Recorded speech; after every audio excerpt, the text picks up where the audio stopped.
What's happening, sports fans? Welcome back to another episode of Mom and Papa Joe's. Thanks for stopping in. If this is your first time and you were brought here by the YouTube Pitmaster virtual competition, we appreciate it. Take a look around our channel. We think you're going to enjoy what you see. Don't hesitate to hit that subscribe button. For our regular fans, you know what you're going to get with Mom and Papa Joe's. We're going to give you the good stuff. Today we're going to be cooking spare ribs.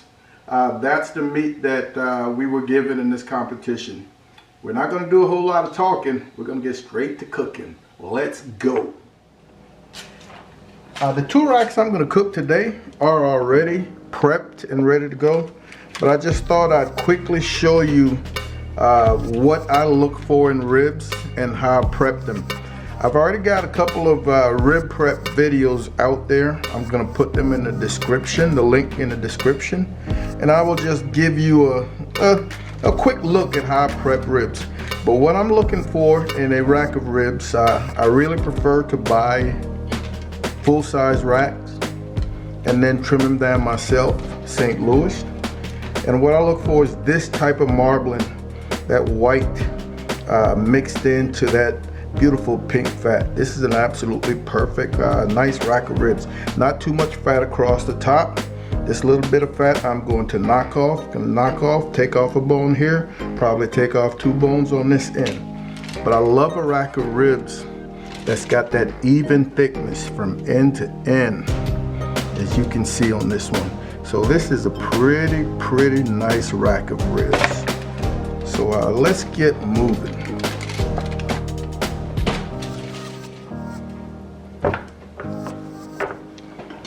First thing I want to do is just gently remove some of this fat that will not render and is hiding our meat. All right, come around the back side.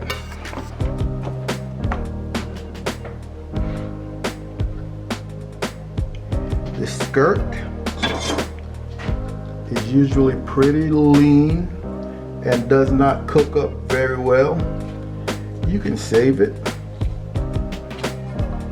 and do whatever you might want with it, but in terms of smoking, the texture is just not going to be something you're going to enjoy.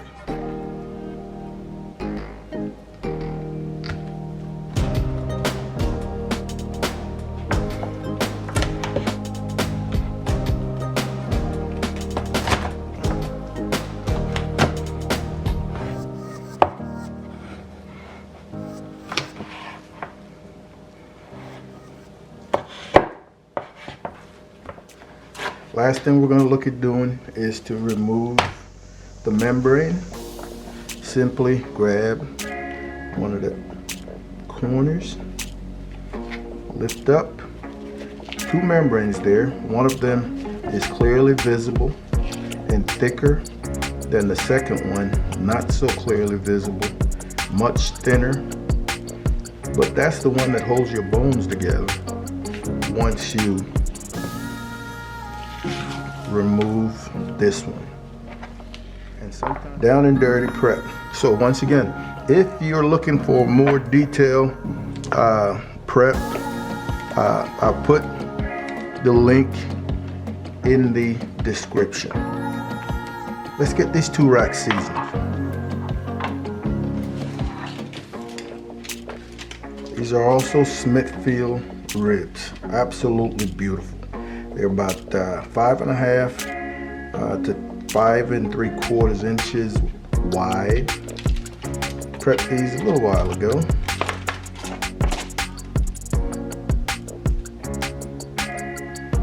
They've been frozen and I thawed them out and they're ready to go. It's going to be very simple. I'm going to use a simple binder of mustard. You can use whatever you choose. Oil. I'm going to use 2 rubs today. Usually I make my own cracked pepper and salt, but checked and realized I may not have had enough black pepper, so thank goodness I had the store-bought salt and pepper. Nice grind. Not sure exactly what it is, but I'm gonna come back. I'm gonna come with a nice, healthy amount. The higher up you can shake from, the better a spread you're going to get.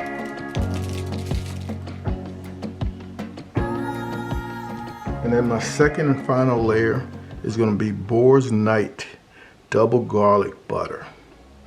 Love it. You can smell the garlic the minute you open. You can put this on anything. Again, the higher up you are, the better spread you'll get. Alright, we're going to give this a couple of minutes to sweat in. We'll flip over and do the meat side. Okay, so the back side of these ribs have a nice sweat going. We're just going to flip and we're going to do the same thing on the meat side.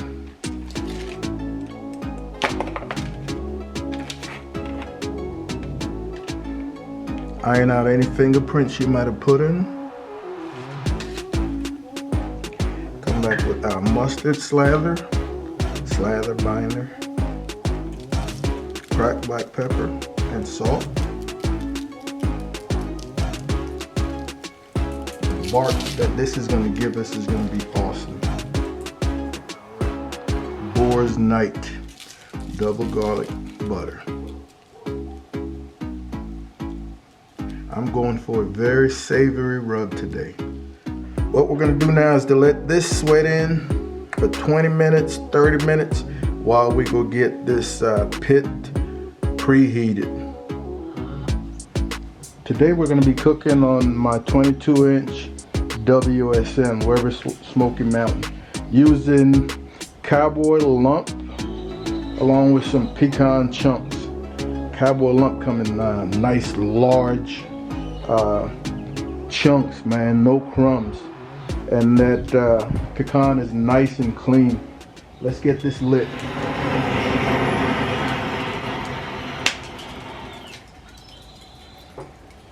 I'm gonna give that about 5 or 10 minutes to get going before I put the chamber onto the fire pot. Okay, so I see a good flame in that corner that I lit. And for me, that's my indication that it's time to put my chamber on. I've got all the vents wide open in that fire pot.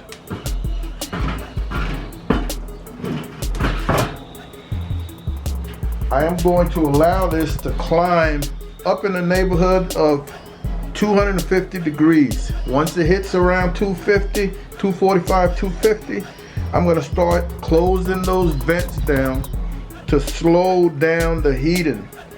And as it creeps up to 275, I'll continue closing until I lock in right around 275. And for the most part, it doesn't move more than 5 degrees up or down from there.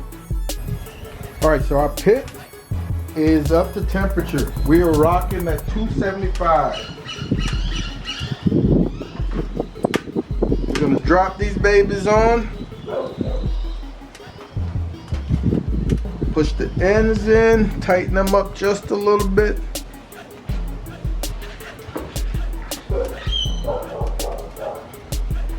Make sure we iron out any fingerprints we might put in here. Nice and straight. We're gonna get that lid back on here. And we're not gonna look at these again for maybe another hour and a half to 2 hours. All right, we've hit that 1 hour and a half mark. And I'm liking what I'm seeing, man. Nice color. That bark is set. Things are starting to dry out. I made a little spritz out of Miner's pork base. This is something I buy on Amazon. It's a paste made with ground pork. 1/4 cup of water, 1 teaspoon. I strained it because it has ground meat in it. Nothing else. Remember I said I want to have this be as savory as possible, very little sweet. So again, no apple juice or anything of the sort. I'm just gonna mist these racks. I don't want this open too long, otherwise that temperature is gonna jump on me. Ooh, these look awesome. I'm only misting. I don't want water running off of these, because when that happens, you're taking seasonings with you. So we're gonna get back on the pit, and we are looking at maybe another half an hour to 45 minutes. All right, folks, we're gonna make a quick liquid for our wrap. What I've got here is a half cup of water. I'm going to add to that 1 teaspoon of the same Miner's paste I spoke about earlier. We want to get that broken down, incorporated. Once you're satisfied that the paste has loosened up, it's going to be time to strain.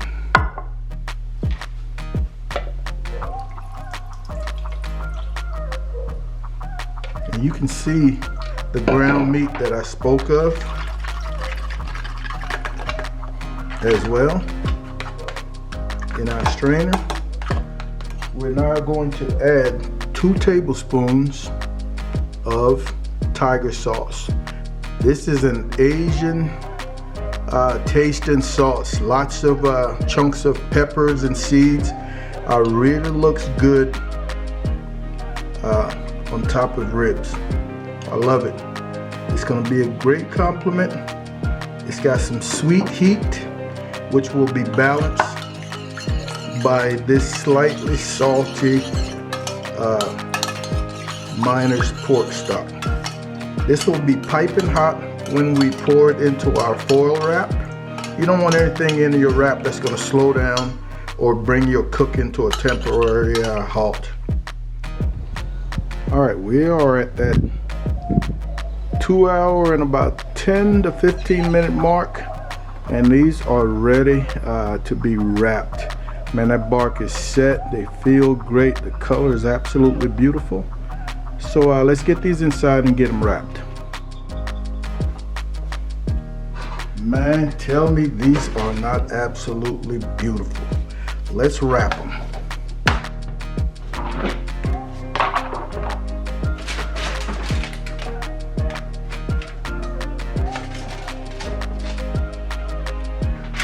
Nothing under there, no brown sugar, no butter, no honey, none of that usual stuff you see. Just come back with some of that hot mixture I spoke of earlier. Nothing else. So savory, well balanced.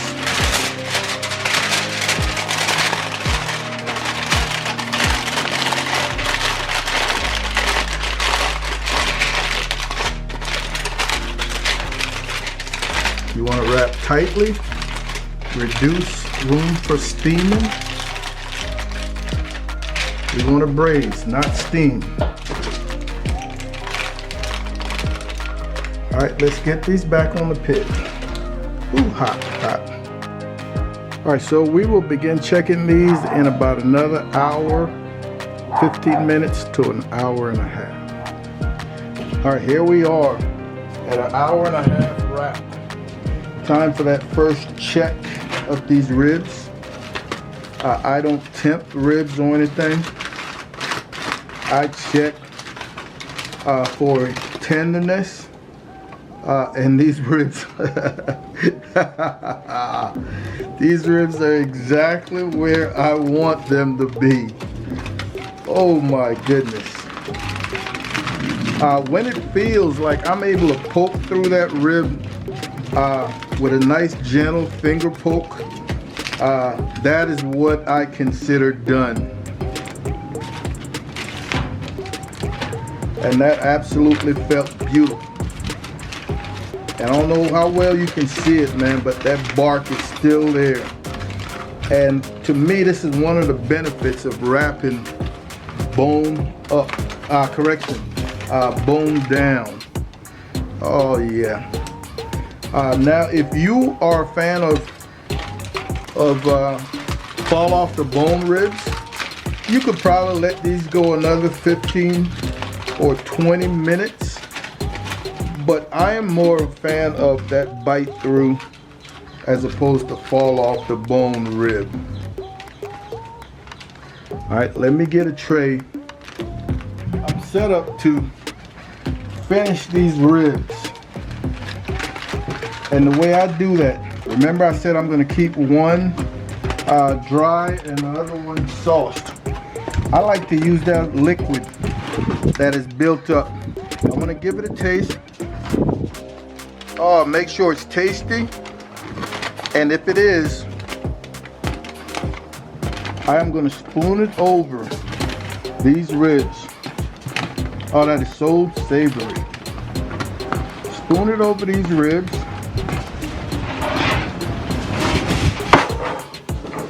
Oh, there goes my pan. This wind is picking up. This wind has picked up. I'm glad I'm just about finished.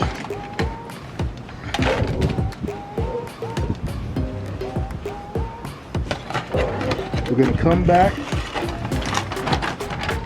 Oh, take that out. Oh, look at all that goodness right there. Gonna let just what extra run off. And onto the pit. We're gonna do the same thing with rack number 2. Oh, they smell so good. They smell so good. That bark is beautiful.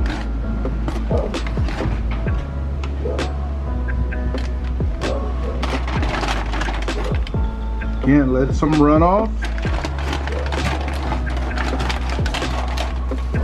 And onto the pit. The one that I'm gonna keep dry,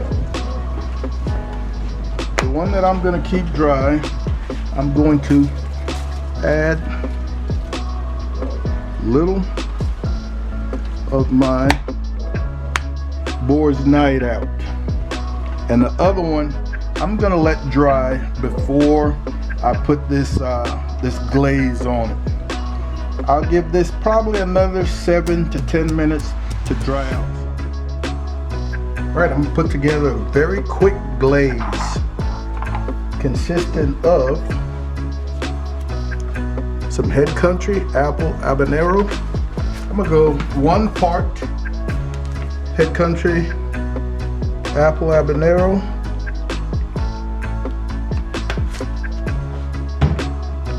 and then 2 parts Texas pepper jelly peachy peach habanero. I want more of a glaze than I do a sauce. These should be ready. Oh yeah. They have dried out nicely. This is my rack I am keeping dry. And this is the rack I'm going to glaze. I'm gonna give that a gentle flip. Oh, that backside is beautiful. Apple habanero.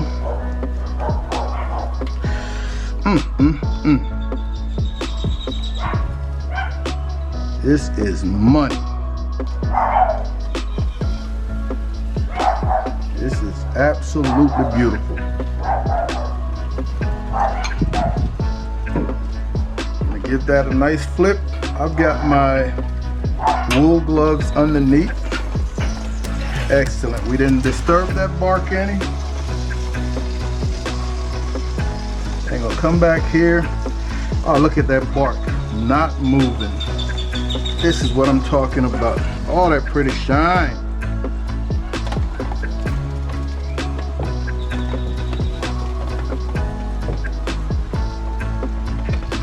Woo, doesn't get any better than that.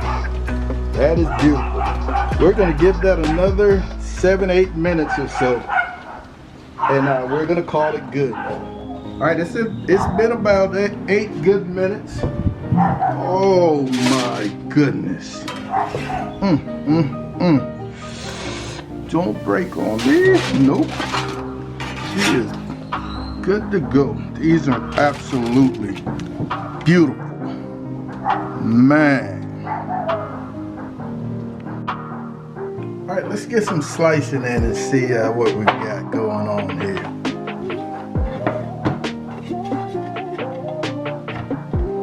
I think I'm gonna do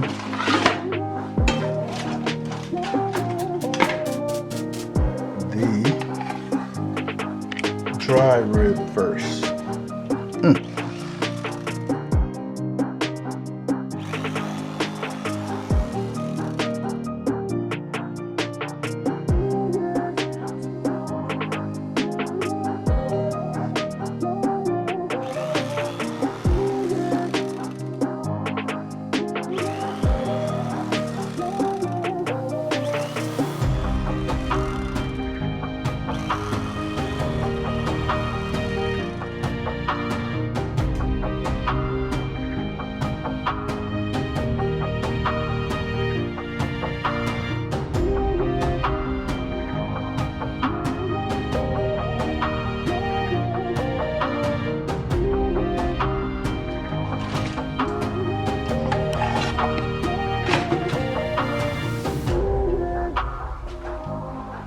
And now glazed.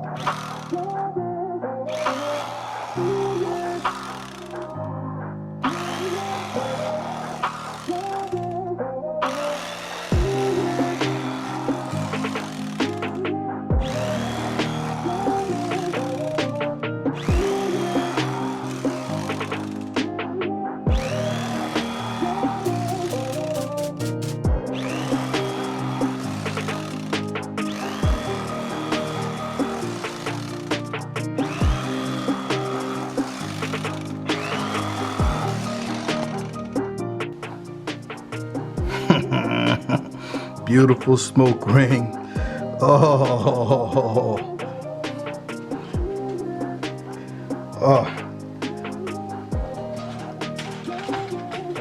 I'm gonna try that. Oh, this is that dry rack. Absolutely wonderful. So tender but holding together. Man, this is what I want in the rib. This is what I want in the rib. Let me try that little end piece from the sweet rack, the sauce rack, the glaze rack.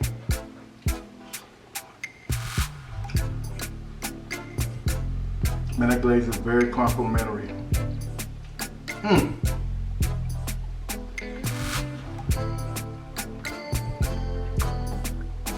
Can't go wrong with either one of these racks. And these are nice, healthy, thick ribs. Absolutely love it.